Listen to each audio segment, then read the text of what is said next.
मेरे पास जो है क्लास 10 का एक मैथ है, पाइथागोरस प्रमेय का विलोम। ठीक है, अब इसको जो है साबित करते हैं।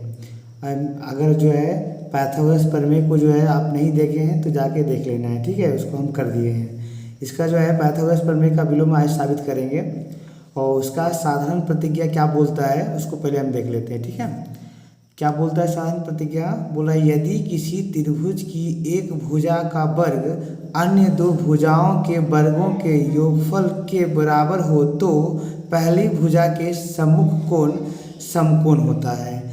तब देखते हैं, बोल रहा है कि एक त्रिभुज में क्या बोल रहा है, एक त्रिभुज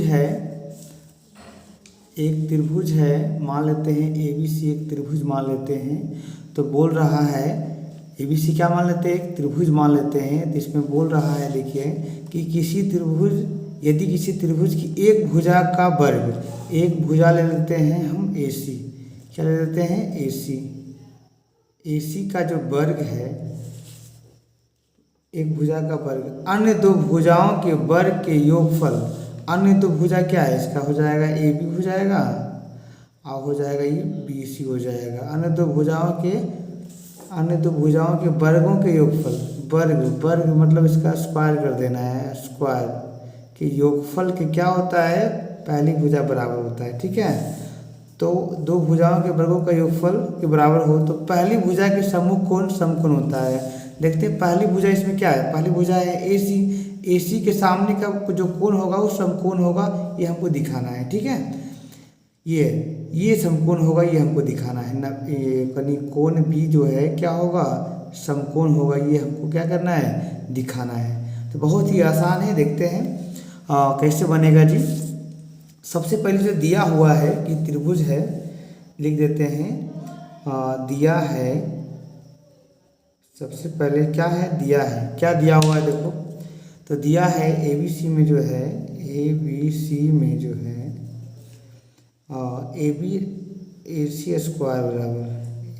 स्क्वायर बराबर AB square plus BC square, ये हमको दिया हुआ है। ठीक है, हमने बोल रहा है यदि किसी त्रिभुज की एक भुजा का वर्ग अन्य दो भुजाओं के वर्गों के योगफल के बराबर हो, ये दिया हुआ है कि एक त्रिभुज का वर्ग अन्य दो भुजाओं के वर्गों के योगफल के बराबर है।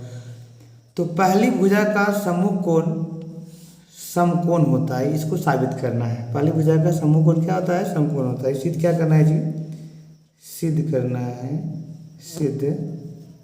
करना है कि पहली भुजा के सामने का कोण समकोण। तो बताओ, त्रिभुज है एक ठो, पहली भुजा हम AC माने हैं, क्या माने हैं, AC माने हैं। तो AC के सामने का कोण जो है B समकोण होगा, ये B जो है क्या होगा, समकोण होगा, यानी 90 डिग्री होगा। इसको क्या करना है, हमको साबित करना है। बिल्कुल ही आसान है। अगर हम आप देखते हैं शुरू से लेकर अंत तक तो बिल्कुल ही अच्छा से समझ में आ जाएगा। सबसे पहले हम ले लेते हैं रचना। क्या लेते हैं, रचना लेते हैं। क्या लेते हैं, रचना जी।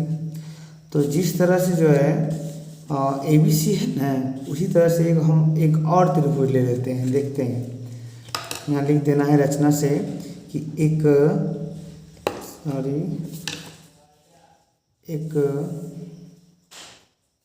अन्य त्रिभुज, कौन सा त्रिभुज, DEF की रचना करना है। रचना किया मतलब ABC तो है, ये मेरे पास है। ठीक है, ABC मेरे पास है। ठीक है, ABC मेरे पास है। एक अन्य त्रिभुज की रचना करना है, इसी के समूह DE बराबर AB होना चाहिए और EF बराबर BC होना चाहिए और E बराबर 90 डिग्री मान लीजिए। ठीक है, तो देखते हैं, रचना करना है जिसमें DE बराबर हम AB ले लिए और EF बराबर हम BC ले लिए और कोण E बराबर जो है हम 90 डिग्री ले लिए हैं। ये त्रिभुज हम रचना किए हैं, ये पहले से दिया हुआ था। ये त्रिभुज क्या किए, हम रचना किए हैं। देखते हैं हम यहाँ पर भी बना देते हैं। दो त्रिभुज हैं, एक ABC त्रिभुज है जी, दो त्रिभुज हैं यहाँ आपका एक त्रिभुज यहाँ है, ए बी सी है। क्या है ये? ए बी सी है। इसमें दिया हुआ है ए सी स्क्वायर बराबर A B square plus B C square. इसको 90 सिद्ध करना है, बी को 90 सिद्ध करना है। इसी के जैसा जो है एक त्रिभुज हमको लेना पड़ेगा जी, इसी के जैसा। ठीक है, देखते हैं, रचना से लिए हैं। क्या लिए हैं जी? D E F, D E F, यहाँ ए है। ठीक है, अब बताओ, इसके बराबर जो है हम ये रचना ले लिए हैं, इसके बराबर हम ये ले लिए हैं, और एक जो है ई बराबर 90 डिग्री मान लिए। क्या मान लिए? ई बराबर 90 डिग्री, ये रचना से लिए हैं। ठीक है, अब जो है क्या करेंगे, हम हल करते हैं। क्या करते हैं? अब हम हल करते हैं। अब आते हैं प्रमाण से।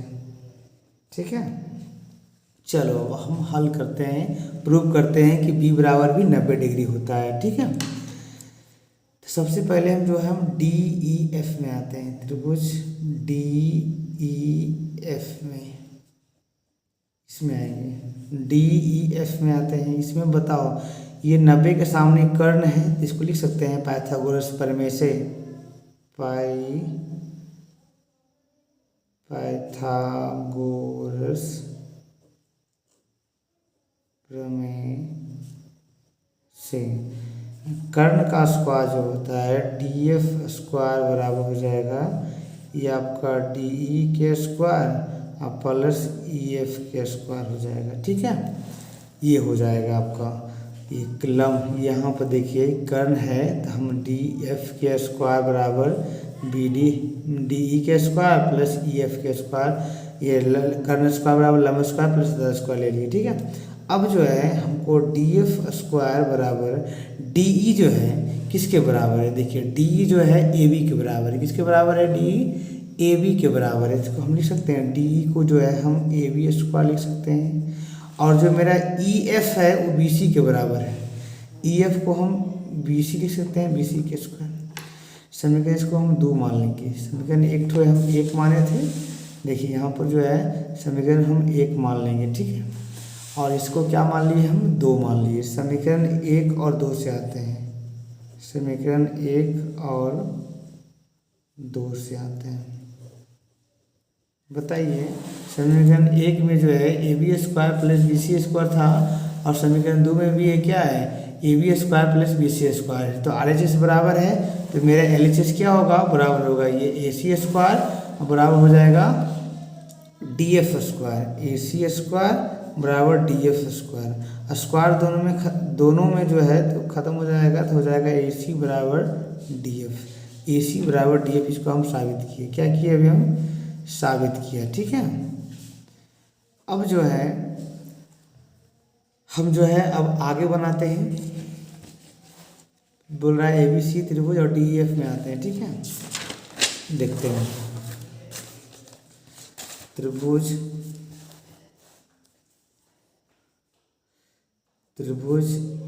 डी ई एफ और त्रिभुज ए बी सी में आते हैं। तो बताओ, इसमें आए हैं, है ना, त्रिभुज डी ई एफ और ए बी सी में आते हैं। इसमें ये दोनों तो बराबर रचना से किया हुआ है, ये भी बराबर है रचना से, और इसको जो है अभी हम साबित किए, इतना बराबर इतना क्या किए हैं? साबित किए हैं। इसको हम लिख सकते हैं यहाँ पर क्या, इसको हम क्या लिख सकते हैं? देखो, इसको हम लिख सकते हैं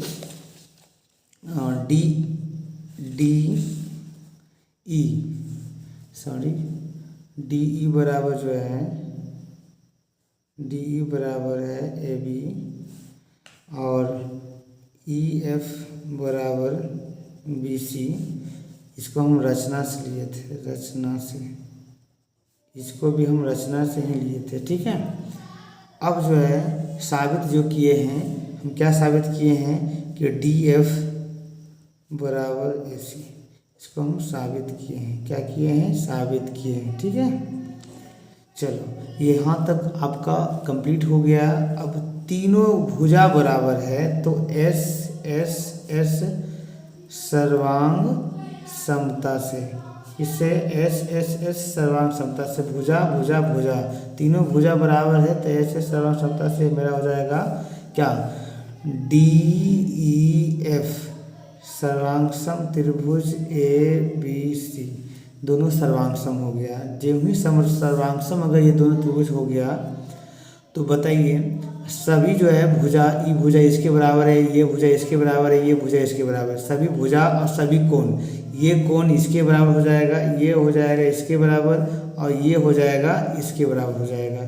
जब सर्वांगसम होता है तो सभी कोण और सभी भुजा आपस में बराबर होते हैं। ठीक है, तो क्या करेंगे, और ई बराबर मेरा हो जाएगा बी, कोण ई बराबर मेरा हो जाएगा कोण बी, और ई का मान जो है दिया हुआ था रचना से हम जो है 90 डिग्री। ठीक है, तो इसको लिख सकते हैं 90 डिग्री बराबर कोण बी, इसलिए इधर लिख सकते हैं कोण बी बराबर जो है 90 डिग्री। इसी को क्या करना था, हमको प्रूव करना था, इसी को प्रूव करना था। ठीक है, तो ये मेरा हो गया पाइथागोरस प्रमेय का विलोम। क्या हो गया, पाइथागोरस प्रमेय का विलोम। आप इसको बिल्कुल ही आसान से अगर एक बार से दो बार आप देख लेते हैं, बिल्कुल ही आसान से आपको समझ में आ जाएगा। ठीक है, ये आपका पाइथागोरस प्रमेय का विलोम है। साधारण प्रतिज्ञा जो है क्या है, एक बार फिर से देख लेते हैं। यदि किसी त्रिभुज की एक भुजा का वर्ग अन्य दो भुजाओं के वर्गों के योगफल के बराबर हो तो पहली भुजा का समूह कोण समकोण होता है। ये आप बिल्कुल ही आसान समझ में आ जाएगा। अगर पाइथागोरस प्रमेय का विलोम दिया रहेगा तो आपको यहाँ साधारण प्रतिज्ञा से लिखना पड़ेगा पूरा। अगर ये नहीं दिया हुआ रहेगा क्वेश्चन में, खाली ये दिया हुआ रहेगा, तो आपको यहाँ से दिया है, यहाँ से लिखना पड़ेगा। ठीक है, बिल्कुल ही आसान है। एक बार आप अच्छे से देख लोगे तो आराम से याद हो जाएगा, यानी आराम से समझ में आ जाएगा। ठीक है, तो एक बार नहीं तो दो बार देख लीजिएगा। अगर आप हमारे चैनल पर नए हैं, चैनल को सब्सक्राइब कर दें ताकि अगला वीडियो सबसे पहले आपके पास पहुंचे। जय हिंद।